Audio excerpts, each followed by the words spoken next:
Yo, well, welcome to the Elite Table Talk, where we unpack health professionals, business owners, entrepreneurs, and just everyday people, and looking at their lifestyle, their mindset, their routines, and we see what they have done to help them move forward and really just get more time back in the day. You know, most people say there's 24 hours in the day, but there's really 16 because we sleep for 8. But how do we get the most out of those 16? So grab a pen, get some paper, let's make some notes. Let's see what we can get from this episode today. Let's go. Yo, welcome to the part 2 episode with Forrest, where we're going to dive deep into RTT and on more of an understanding of what Forrest does. So if you often feel, so disclaimer, I am not a medical professional. Obviously, this is why we've got Forrest on this episode. So listen to her, not to me. I am also not a medical professional, but I am a hypnotherapist. So it's, my God, brain fart. So, hey guys, welcome to the Elite Table Talk. Disclaimer, we are both not medical professionals. This episode is more of a case study to understand how hypnotherapy and RTT with Forrest can help you. So if you're someone who feels depressed, stressed, guilt, anxious, lack of goals, so you set a goal but you don't quite achieve it, you might notice some skin irritations, lack of confidence, self-esteem, maybe noticing addiction or weight problems, then these are some things that might be some red flags that could be happening. And we're here to talk with Forrest to unpack and understand it more. So instead of feeling like a failure, you look to maybe ask more questions and really unpack what the hell is going on. So Forrest, can't lose weight. What's going on? Ooh, there's a bunch of things that could be going on. Look, it comes down to, I guess a fundamental, and probably the most obvious thing I could say is, what are you eating? What are you doing? What are you eating that's creating it? But really, when we're stuck in these, and what's interesting about that anyway, just going a little science, is those foods could be different for anyone because our gut microbiome is different. How we react to different foods can be different. Some people can eat protein and their blood sugar spikes because of what their microbiome is, whereas other people eat protein and their blood sugar is stable. So those are important considerations. But I guess where I really come in is working on the, so I'm saying there's a few different processes happening in weight. Where I really come in is the subconscious mind. It's very common, for people to be using weight, particularly with women, as a way to shield or protect themselves. So if you want to go into the subconscious mind, is it a trauma base? It could be around self-protection. 1 in 5 women have gone through childhood sexual abuse, is what I find with my clients in Australia. Women that have gone through that, they might want to look non-sexual. They might not want to have anyone look at them. They might not want attention. So the weight is very much a protective factor for them. You could be, let's say, you grew up and you had a violent alcoholic father. You might have spent a lot of time as a child saying, if only I was bigger. If I was bigger, I could stop dad hitting mom. If only I was bigger. And then, hey, when you're an adult, you're bigger. You're literally just bigger. Like your actions are aligning, the way your body is reacting is aligning with this deep desire that was programmed in you to literally just be bigger. So there's all this sort of, it's different for everybody. It could be, and we touched on this a little bit just in the previous episode of the ice cream, but, is there a food that you're addicted to that's clearly not doing you any favors, such as binging on ice cream? And why is that? Is it connected to comfort? Is it connected to pleasure? Is it connected to happiness and fun? So, yeah. Can we elaborate on stuck? What do you mean by stuck? Like you said at the beginning, and that's why maybe people are kind of going through these phases of these foods. Yeah. What's your, for me, definition of stuck is I'm just stuck in one space. So the same with hypnotherapy, RTT, or? The habit is repeating. You're in a habit. You keep doing the same thing and you may be conscious or unconscious of it, but that's those same behaviors that you're doing aren't serving, for example, your goal of being trimmer, slimmer, fitter, more toned, healthier, whatever that is. And so you are stuck doing those actions or behaviors or thinking those thoughts that are creating these results. But the interesting thing is, you know, why isn't it as easy to just say, okay, well, I want these different results. So why aren't I getting these results? Is because your subconscious mind has created a really strong foundation of, you know, wiring thoughts and things way back. And pattern has been happening for years and years and years and years, right back, usually from your childhood, which is basically in the direction of creating that result. And your mind believes that whatever that result is, let's say you're a little bit heavier than you'd like to be, the result is because of this wiring, and your mind believes that whatever you're doing, like the actions and behaviors you're doing, that's created this result, even if you consciously today don't want it. Your subconscious mind believes it's serving a purpose for you, which is why it won't let go, which is why if you just say, I want this different result, it doesn't happen. So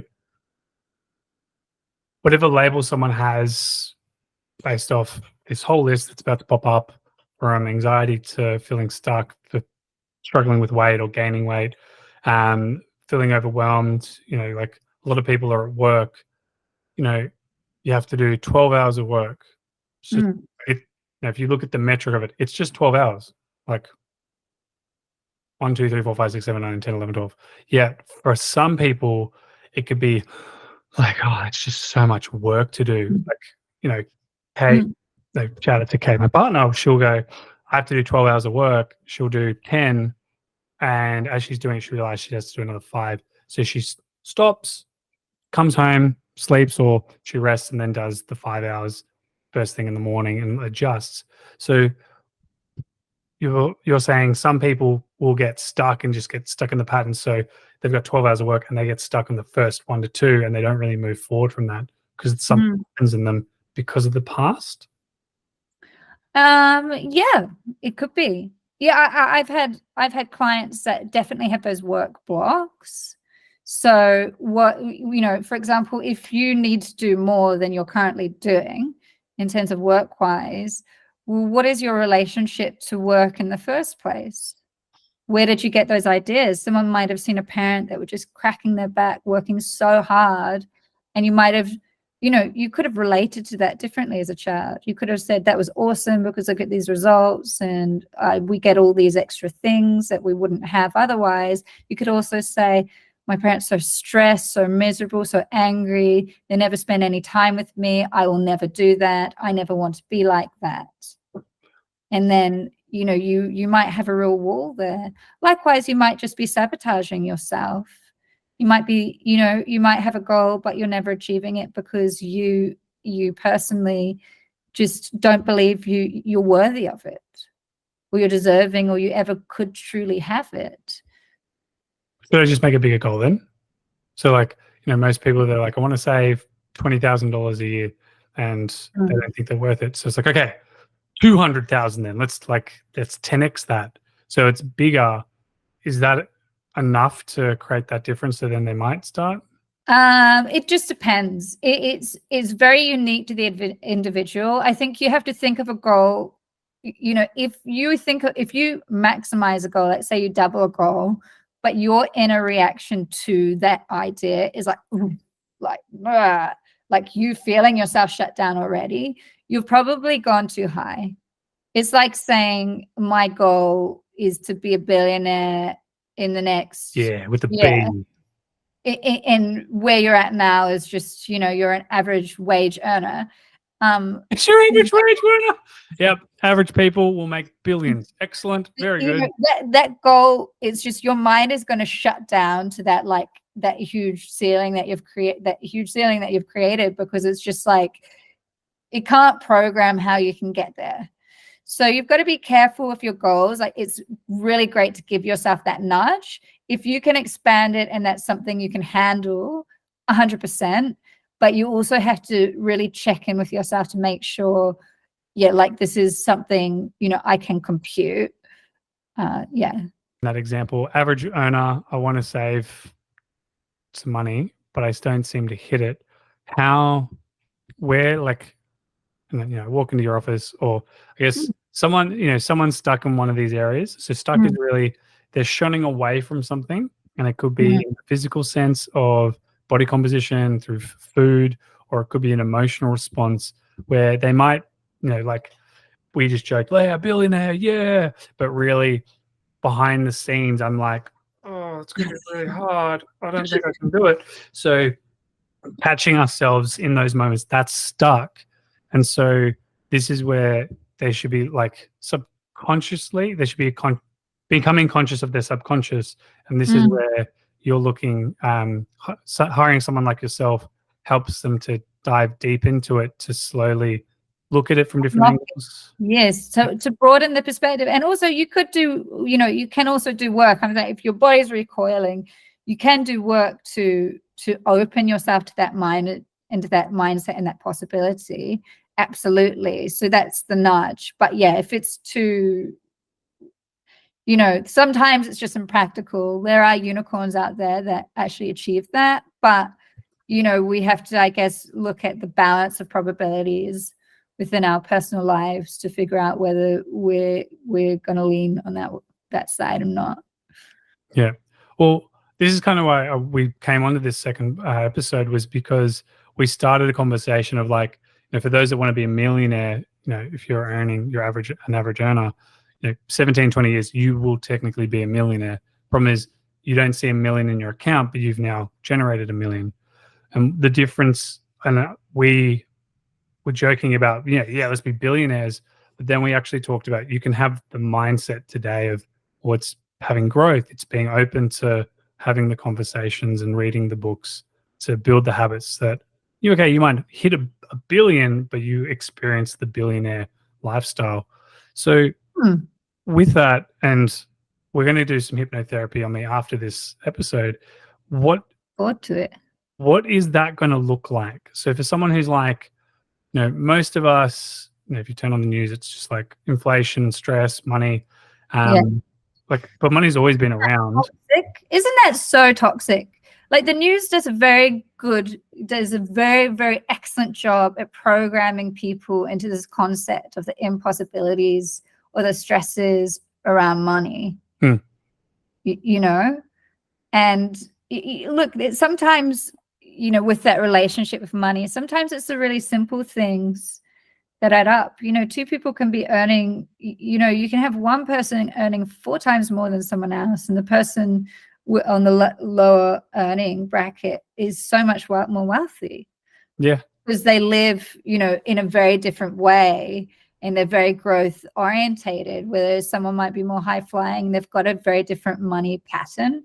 They like to spend, so it's important to really break down what your patterns are within it and the different things that are contributing. Some people like to spend, some people like to save, and it's about striking a balance as well, because, you can definitely have, people can definitely have mindsets or specific thoughts around money or the possibility for money for them that's limiting them. You could be doing different things differently. You could be asking for a raise. You could be getting employed somewhere else that pays you more. But sometimes, we have real limitations. For example, if you grew up with and money was a big stress factor in your life in a lower socioeconomic bracket, the way you relate to money, it's a stress, it's limited, there's never enough. And then we go out there, we have these ideas, and the news hits us with like, it's inflation and everybody's suffering. When, look, on balance in the world, Australia is a very prosperous place. And so it's like a double whammy. All of it hits people in these places that creates this stress. And then, and so then your actions and behaviors align to that. So there's a lot going in. Money is a very interesting thing. how we relate to the energy of it is there's a lot in there. Yes, how people like just the language and tonality in which they use. Like, Yeah. I spend money versus I invest money, or what was the word? Well, some people think rich people are evil, and how it's portrayed in movies, right? yeah, or they're if you're a billionaire, you're, for example, you must be a really evil, really bad person, but there are really evil, really bad people that have no money too. Like, it doesn't make sense. Like, money isn't the deciding factor of your morality necessarily. I mean, I guess it's a different conversation having extreme amounts of wealth and how you're actually spending that. But, at the same time, there's also a reality that you have definitely contributed to jobs and society and humanity through creating big businesses too. So, but that's less interesting to me. I don't want to go down that pathway. But what I want to say is, if you are there judging other people, for example, for having wealth, then that goes back to there's something unconscious or unrealized or unintegrated in you that you haven't dealt with. If you catch yourself judging anyone or any situation, there's something about you. The more we can be free of judgment, the better. 100%. That's what opens the doors for us. Yeah. So no judgment, Kate. $1 billion. Let's go. So I say that to Kate. Easier said than done sometimes. I say that to Kate because with like a pivot, which we talked about the masculine and feminine energy, and feminine energy wants to care for the masculine energy, and Kate was like, in a relationship, it's like you love your partner and you'll do anything for them, and I turned to Kate and I went, "Yep, all right, cool. You'll do anything. I love you. You love me implicitly. 24 hours, $1 billion. Let's go." Don't stress about it. Don't worry about it. Let's just do $1 billion, and we'll go 50-50. So the running joke we have at the moment.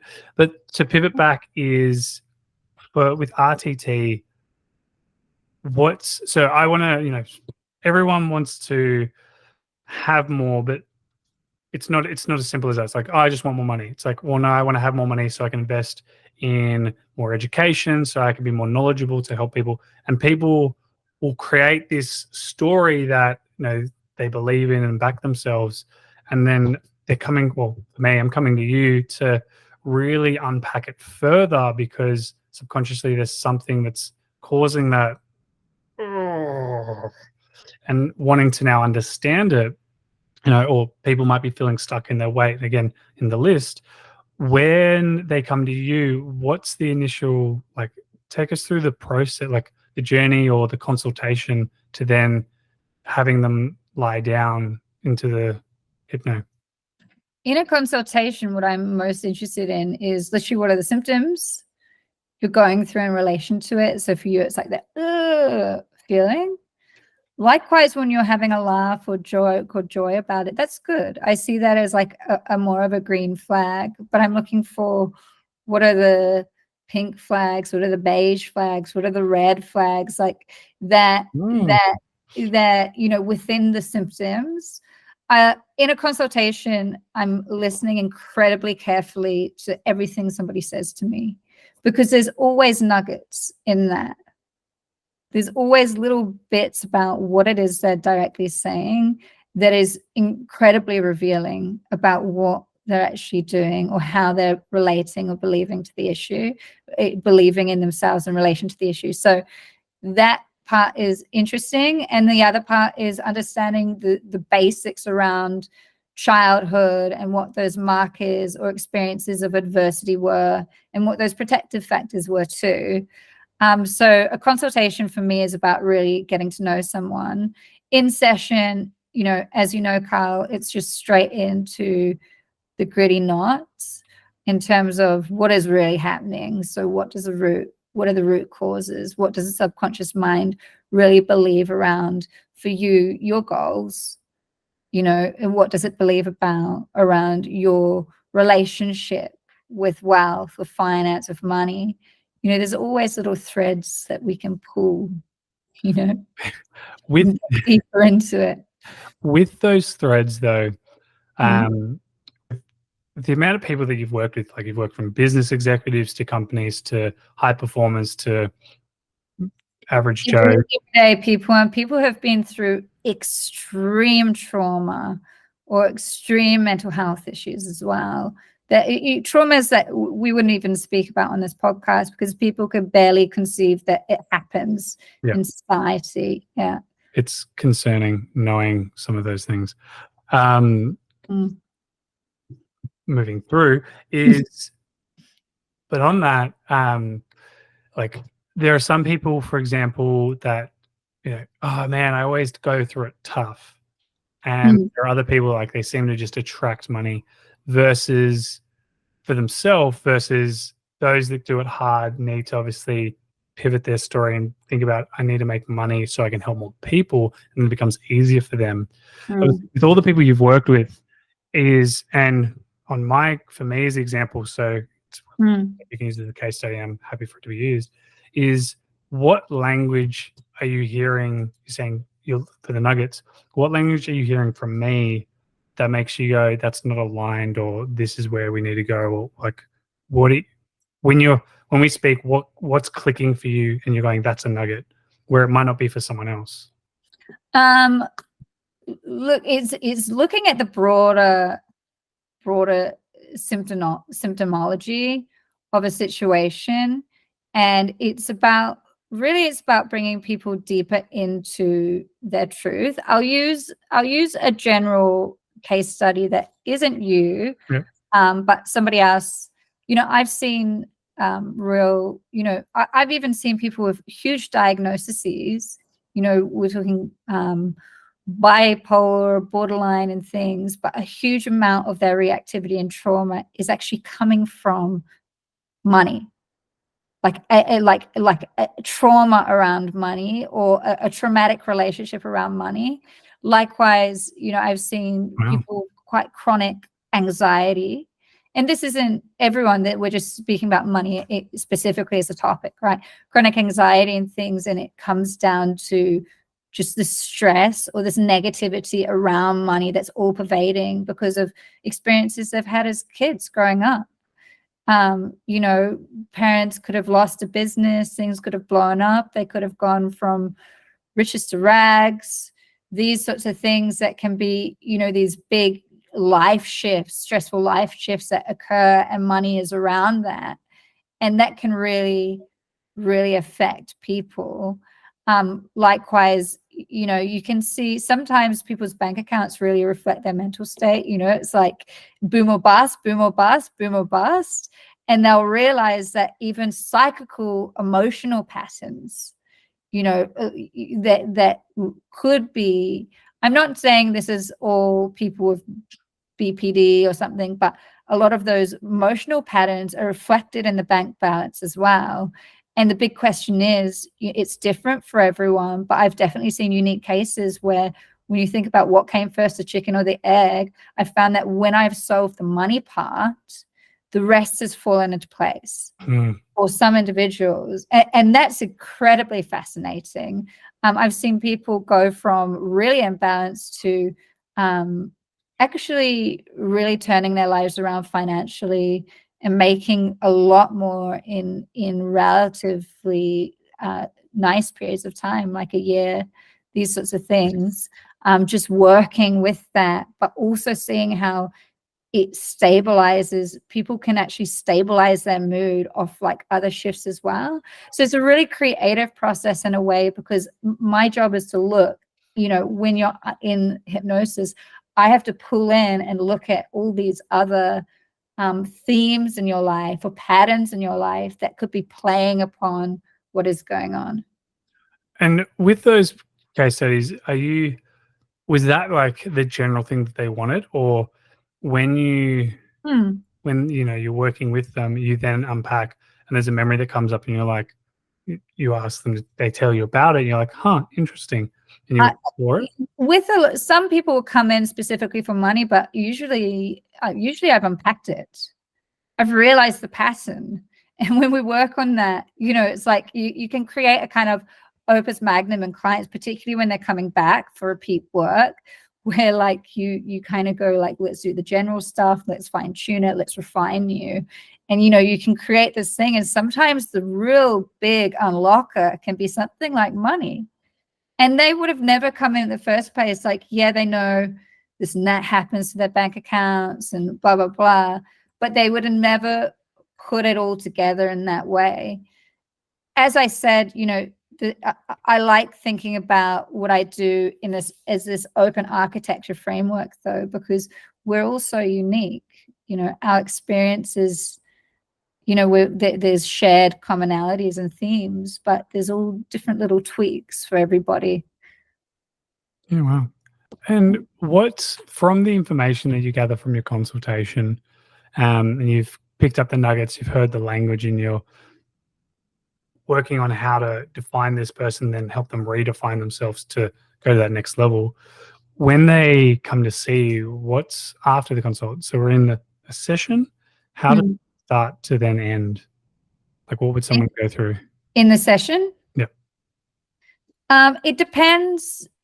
So there's multiple ways that I can actually I can hypnotize people through speaking to them. I can conversationally hypnotize. You have a very persuasive voice, yeah. Well, I can catch people and then drop them deeper into their subconscious mind that way, because when we're talking, we might naturally go in and out of that, you know, particularly in an environment where I'm saying, oh, what was your childhood like? What was this like? Tell me about that.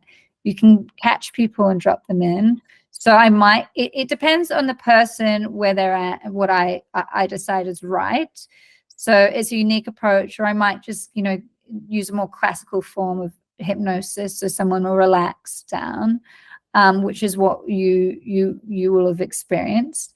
And then from that point of hypnosis, that's when I just start, like, that's the subconscious mind. I basically start leading or guiding into pulling out.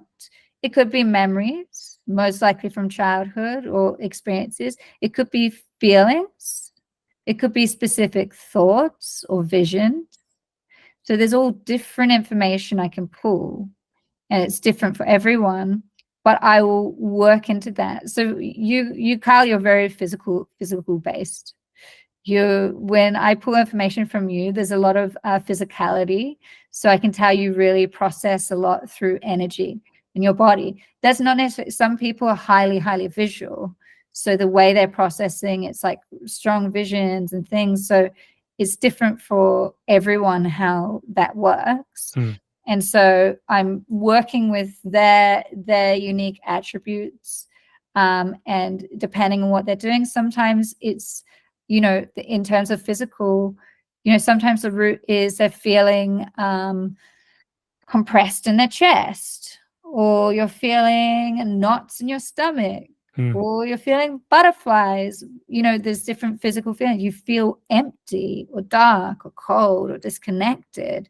That's a trauma shutdown response. So there's different places I'm going to basically start pulling at these threads of what is really happening underneath. So yeah, there are these different approaches. When I get to that, that's when I start doing work or applying tools to essentially just change someone's perspective and bring them back into alignment with reality. So if you recall what I said in episode 1, it's when people come into, you know, the big issue is people not really seeing the full reality. So as a child, you might think, mom and dad don't have enough time for me. There must be something fundamentally wrong with me and I'm unlovable. Well, of course you're not. Of course, there's nothing wrong with you and you're completely lovable. Your parents just have their own baggage and stuff going on, or they're letting you down, but it isn't about you. And so it's about realigning back into that truth for people to alleviate them from the suffering. And then at the end of a session, depending on what comes out for in a session, what the uniqueness is to any client, I will record a hypnosis. Usually, sometimes I don't. Sometimes I go fly, see how you are, see how things sink, because I've gotten your mind moving so much. I've gotten your mind from stagnated into moving and trying on different hats, different suits, different ways of being until you fall into what works for you. So there's different things I can do, or I might record a hypnosis that's specific, that helps someone to just start integrating new ways of thinking, new ways of feeling, new ways of envisioning. Right. So why do you give them?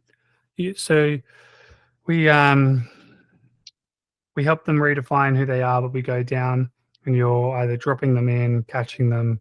So working through, working with them on what they're maybe identifying themselves as and trying to find out what that root cause is through physical, visual. Do you have people that are auditory as well? Yeah, you can. Look, visual is the most common. I'd say physical is next. Some people are, auditory. I haven't really had any smellers in there, but but I mean, I'll chuck it in. I'll chuck it in there. Sometimes when those other senses are more important is people can have memory blocks. So I have people that contact me that say, I need to know what happened. I can't remember anything, because they actually had a trauma response and shut down and everything went black, and they don't know what even occurred. And in those instances, sometimes, whilst like the mind has gone visually blank, you start to pull at the threads of those other senses. What could they hear? What could they smell? What was happening in their body? What were the really fine things that were happening in their body? So you can pull it apart in different ways. But yeah, usually, look, vision is the most common, but some people have aphantasia, about 1 or 2% of people, and that's where they don't have a visual mind at all. And so, and it's not considered, it's not a disability, it's just a variance, how they process information. Yeah, wow, aphantasia. So then from there you lead into possibly a recording. And what are you doing with the recording? I'm basically commanding a new way of thinking and perceiving, and they have to go off and listen to that every day for a minimum of 21 days. Most people listen at night when they're falling asleep, and that's to just integrate the work we've done to basically create a foundation for them to start thinking in this new way. And that's really important. That's like brain learning. So, if you are learning to play the piano, if you want to play a piano piece, they can take 2 groups, and one group has to visualize themselves playing every day and the other group does nothing. The group that visualizes themselves playing every day are going to perform better. And the reason is because they've created the wiring. Like, you actually have to create the connection. So when I'm working with someone, we've got all these years of like conditioning in their childhood, and stacked upon stacked of like ego defenses and coping mechanisms that are basically just holding them back, because now they're just really suppressed in life and depressed, because when they were little, if they spoke out or spoke their mind, they got a negative response or told to shut up or whatever by their punishing parents. Smack down. And that's all depression is. It's actually being conditioned to be suppressed or to dim your light because of the responses you're getting in childhood. And parents, they, for example, you're not allowed to cry, you're not allowed to yell, you're not allowed to run around. Like, it dims people. How dare you run? Right, yeah. You're operating at 50% here. And then people, and then they're walking around. You say, what is depression? It's people are like living in this little box, scared of other people's responses. Like, I can't do that. If I do that, I'll get rejected, or I'll be unloved, or I'll get yelled at, or whatever it is. So people are like playing it small. It's like a low mood. And so that's a conditioning. So they were like, I have to be like this in order to be loved, or order to be told I'm a good girl or a good little boy.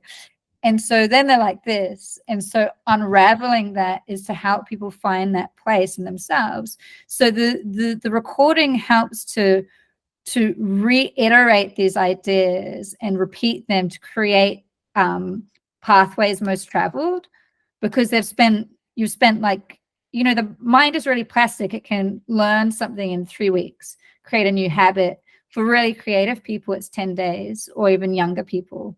So, the mind becomes more solidified as we age. Yep. And so you have to basically create that bulk of wiring. So if you spend a lifetime thinking like, I have to be small to be loved, then you need to hear and repeat, like, you can be yourself and you're lovable irrespective of what you do. Like, that's just the essence of who you are. Could I just make a recording going, play big, I am loved, I got this, and then just listen to that for 21 days? It'd be better than doing nothing. All right, piano it is. You know what you can do? If you want to do something like that for yourself, and this is for anyone going out there, a really, really good hack is to use something called lofty questions. Do you know what a lofty question is?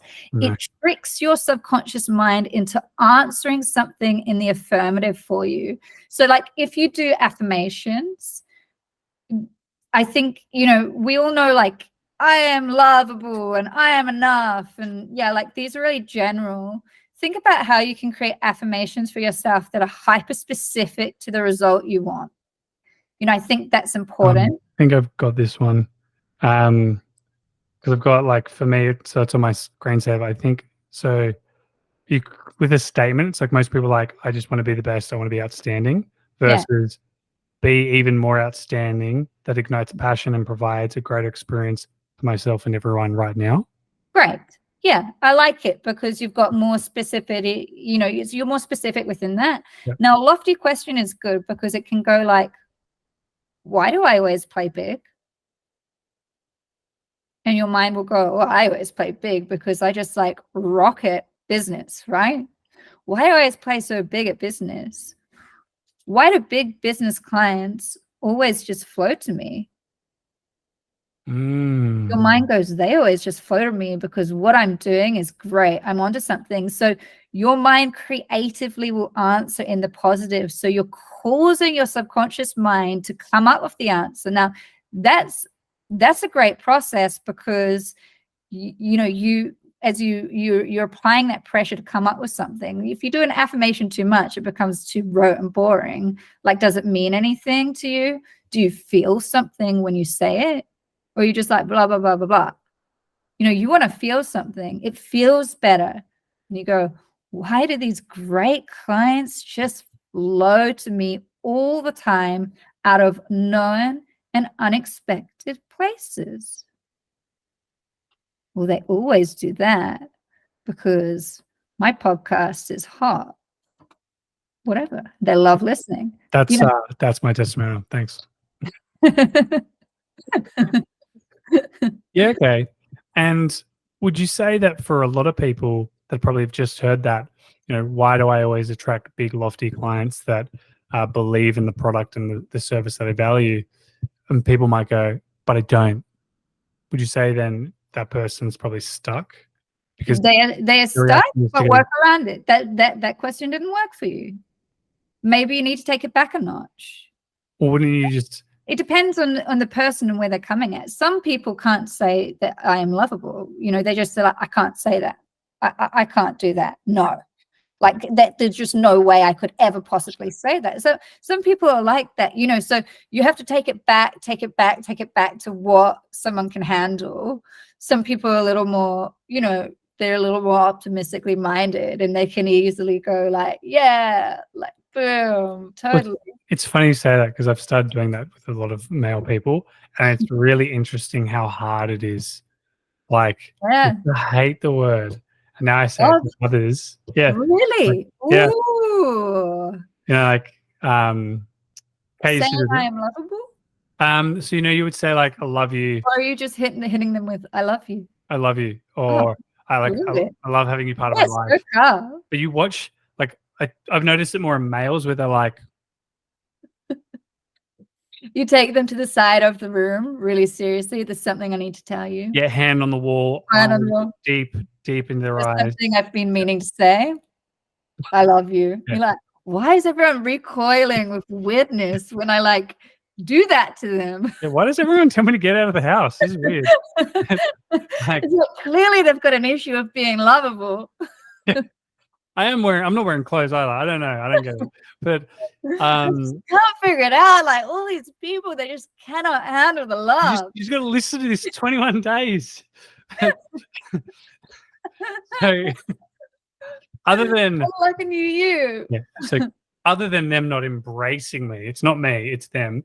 So we listen to something for 21 days. We're looking to reprogram, but a thing that we could do is lofty questions, and it's not that the question might not just be resonating with the person, just to give it a go differently. So it's not really, if their response is I don't know, you're not probably stuck. You just need to ask a different way to suit you. Sometimes the I don't know is a really interesting one. It comes up for people a lot, and I'm always like, why don't you know? And if your answer is I don't, because you could just be like, no, like that's not for me. I don't believe in that. All right, fine. But if you're like, I don't know. Well, clearly, I've gone through 10,000 or 1,000,000 different processes in a split second for us, and I know I don't know. Okay. Well, here's the thing. If you don't know, what's stopping you from knowing? Now that the is unknown. The point. Is it the fear of the unknown then? Sometimes people are like, I've had a lot of clients who say, I don't know. You ask them the under hypnosis, I don't know. I don't know the answer. Often, there's an inconfidence in even having the knowledge. So, for example, if you struggled at school, maybe you had dyslexia, maybe you had too much crap going on at home, whatever, school wasn't just for you and your makeup.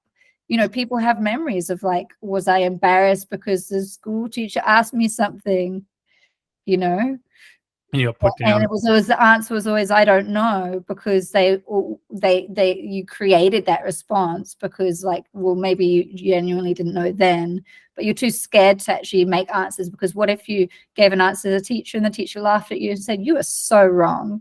The whole class is laughing like, how did you come up with that answer? So people are like, I don't know. It's like a hiding. It's a veil. For some people, yeah. Some people say, I don't know way too much. So the big question there is, if that's you, what is stopping you from knowing? Or, wrong answer. Go again. I don't know. Wrong answer. You're wrong. That's the wrong answer. Yeah. Actually, we have a lady at the moment. She's like, I don't know. I'm like, it drives me up the wall. Like, so you've gone through 1,000,000 possibilities. She's like, I don't know. I'm like, you either have or you haven't. It's a confidence thing. People that do that, you're blocking. You might not realize it. Like, it's not to mean that she or anyone does that is necessarily conscious, but it's like a hiding thing, isn't it? It's like, I'm too scared to lay my stuff out on the table. Like the easiest thing is like, I don't know is like my wall. Because if I don't know, like if you're just answering, I don't know all the time, like it can't go anywhere, right? Like you can't get deeper into knowing that person. And, I think the big thing there, a big realization that needs to take place is, number one, it's okay. Whoever you are is brilliant and lovable and wonderful, of course. You're a good person. You do good things for others. Why are you even questioning that? That's where you go deep into the hypnosis. But, the revelation breeds intimacy. That's how we build connection. It's through revelation. You can't have a connected relationship with someone if you're hiding. And so it's important to learn that it's important to give people those little bits about yourself. Yeah, wow. And so in summary, over the last 8 years, we've built a sort of technique or practice in which we work with people with a variety of possible labels that they've given themselves or symptoms. Yeah, you say symptoms, they say it's a label. Whatever. Yeah. And because two people can come and say, I have anxiety, but then you like, I've been diagnosed with anxiety, and I might describe it to me. Where do you feel it? What is going on? What is the trigger? It's different for everybody. So if you put it in this big box, but the actual technical experience of it has variations for all of us. And from that analysis, you then work with them to work with the actual stuff that's happening to go down, not the label, because the label will shut you down to actually what is going on. I'm depressed. What does that mean? What do you like? What do you like in this situation? What do you like in that situation? How do you respond here? How do you react there? You know, you might be depressed, but you have a ball with your mates. But at work, you show up like this. Like, so there's different things that are happening that you've got to dig into to really figure out, you know, the truth of what is happening.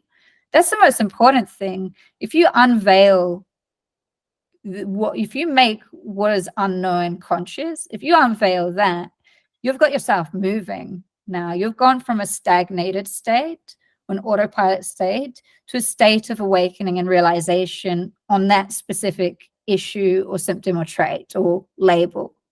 That's a really, really, really important first step to take. And from there, you then work to the end, help them to redefine to where they want to be. And by from the consultation, it isn't just a cookie cut approach where it's like everyone gets this. You work with the person in their uniqueness, and you either might let them fly, check back in, or you're giving them a recording that helps them to build on that plasticity of the mind and recreate those new pathways over 21 days. Amazing. Yeah, usually if you're coming in to see me for the first time, you'll definitely have a recording. But as people get used to, you know, if I have long-term clients, as they get used to integrating some of the key principles, you know, then I'll test them. Can you go out? Can you rock this? You know? I don't know.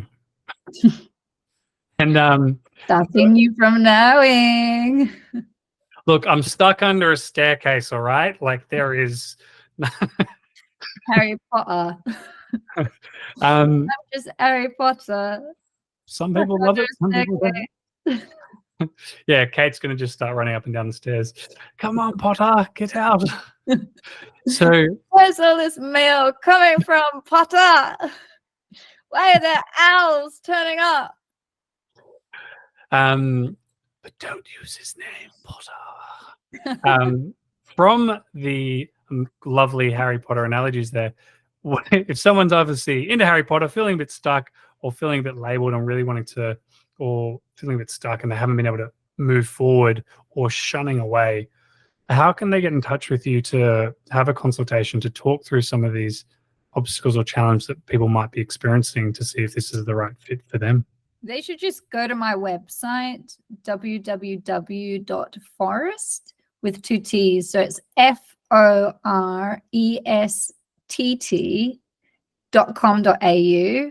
And they can fill out a consultation form for a free consultation. You can get my email, my number off there, and just get in touch. Ask me a question, have a chat. Go from there. Yeah. Awesome. Thank you so much, Forrest. To wrap up, is there anything that you would recommend or suggest to someone listening in who's like, you know, a lot of people, you know, I don't know. So they're sitting on the fence. So they're like, I don't think it's for me. What would you be saying to those people to wrap up? People saying, I don't know. I would be saying the same thing I just said. What is stopping you from knowing? Get clear. Why are you going to walk around in life just saying, I don't know all the time? What is stopping you from knowing what it is you want? And that's quite poignant. Is it because you're suppressing yourself? You're suppressing your true nature. You aren't being your truest form of yourself. Maybe you're just playing life too small. So you're preventing yourself from really going out there and getting what you want. You know, when, you know, a lot of people live in the land of the lost and confused, of hungry ghosts, you know, different addictions, even things we might not say as addictions. You know, as I said, you're addicted to being a martyr or a workaholic, or to love, you know, to people loving you. There's all sorts of things. If you're in that state, you know, you've got to bring things back and learn how to really really rewrite the way you're relating to yourself, to have a stronger foundation of self-belief and belief in general, and a stronger foundation of, you know, this internal validation. You need to get closer to this source of love, which is truly there. And, you know, as I said, at conception, we might even be aware that we're out, but that just tells us that this source of alignment and comfort does exist. So we're in this duality state. How do we get more into this oneness, this non-duality? How do we unify all of those different factors? So if you're in that state of, I don't know, I think there's a lot of threads to pull to go down a rabbit hole into deepening your transformation. Why not? We could all do better. It doesn't end. There's no ceiling to how much we can evolve and improve. It's the beauty of life. Awesome. Well, thanks, Forrest. It's an absolute pleasure, Carl. Thank you. Adios.